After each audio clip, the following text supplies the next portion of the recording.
I'm back. I want to talk about the huge heavyweight fight in Martin Bakole and JaredAnderson as well. I love this fight. I know big Martin Bakole. I've seen him spar. I know a lot of people talk about his sparring stories and stuff like that, but I have had the privilege of watching Martin Bakole spar, and he's a monster. He is a unit. 6'6", 300 pounds, huge man, 20 plus stone, whatever it may be. He's up against JaredAnderson, the future of American heavyweight boxing, maybe even the future heavyweight boxing. Who knows? Only 24 years old. This is definitely JaredAnderson's toughest test to date. 100%, hands down. He has never faced anyone like Martin Bakole. He's never faced someone the size of Martin Bakole. He's never faced anyone at 280 pounds. I think the heaviest of some was Hernandez. I think way back was 250 something. So he's fighting somebody 30 pounds heavier than he's ever faced before. Somebody who carries the weight well, Martin Bakole. He can do 12 rounds, even at a high pace, even at 280 plus pounds, 300 pounds, as we saw in the Carlos Takam fight. It's a tough one to pick, this one, because you do have JaredAnderson, who does switch it. He can switch his stances. He does throw a lot of punches, accurate punches as well. We just need to go to the Charles Martin fight. But if we go back to the Charles Martin fight as well, Charles Martin had success against JaredAnderson. JaredAnderson's always in range to get his shots off, which means he's always in range for the opponent to get their shots off as well. Charles Martin got success from that southpaw stance. Martin Bakole isn't a southpaw, but Martin Bakole is a unit who just keeps on coming forward, throws body shots as well. Heavyweights a lot of them are headhunters. Martin Bakole, Ajit Caballal, they're the two that come to mind that actually go to the body and try and attack the body. The onslaught of Martin Bakole is going to be interesting to see how JaredAnderson takes that. I mean, like I said to you, Martin Bakole has got 2-3 inches in height on JaredAnderson. He's got 30 pounds in weight on JaredAnderson, over 2 stone for us Brits, which is a lot. Martin Bakole does like to lean on you on the ropes, take your legs away. So it will be very interesting. Also, another factor is JaredAnderson, with this whole big baby Jarrell Miller, this big baby, the real big baby thing with Jarrell Miller, has this took the JaredAnderson's eye off Martin Bakole a little bit? Is he focused on big baby Miller? I don't think so. He's a young fighter, but I have seen holes in his game. And Martin Bakole has, since the Michael Hunter loss, has been progressively getting better. He stopped 6 out of his 8. I think, again, I'll go on box rec just now. He has stopped, I think, 6 of his last 8 since that loss. Don't quote me on that. I'm going to go on the box rec just now.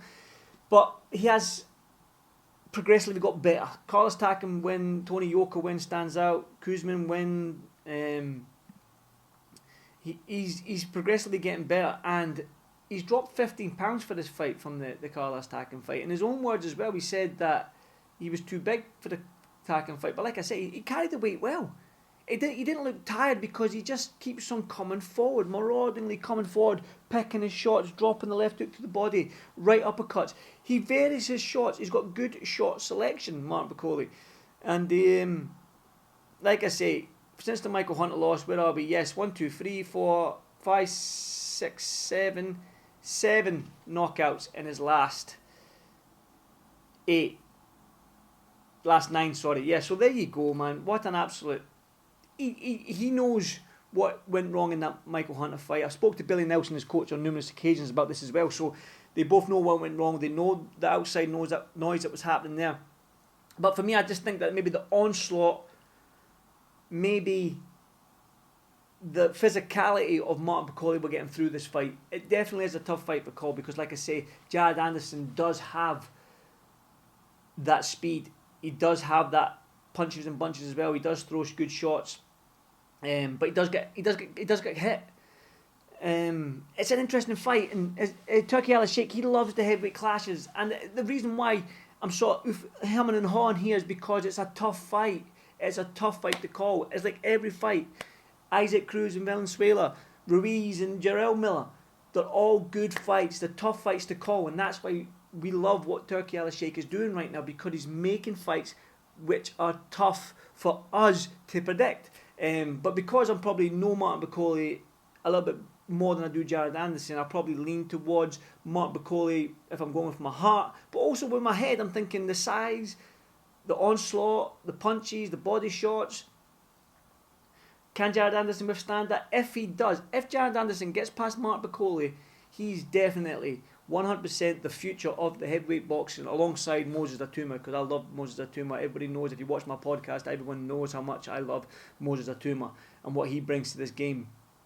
And with all these heavyweights in the Usyks and Tyson Fury's, Joshua's, Wilder's, White's, Chisora's, Joyce's, they're all late 30s, mid-30s, late 30s. They'll be gone very, very shortly. Dubois is only 26. He's definitely going to be there. He's going to be hanging around for a long, long time. Jared Anderson, Moses Atuma. Martin Bakole is only 32, I think. He's 32, so he's still got a good 5 years left if he wants. 4 or 5 years left in this game as well. So, yeah. Do you think that Jared Anderson can withstand the onslaught from Martin Bakole? Let me know. It's definitely an exciting fight. Probably the fight of the night, I'm going to predict. But let me know, what do you think? Is Jared Anderson in the future? Is he going to get past Martin Bakole? Can he withstand the onslaught that Martin Bakole brings with the shot selection, the 280 plus pounds of him? You know what to do. Let's engage. Leave a comment and let's get to talking. Let's go. Boom!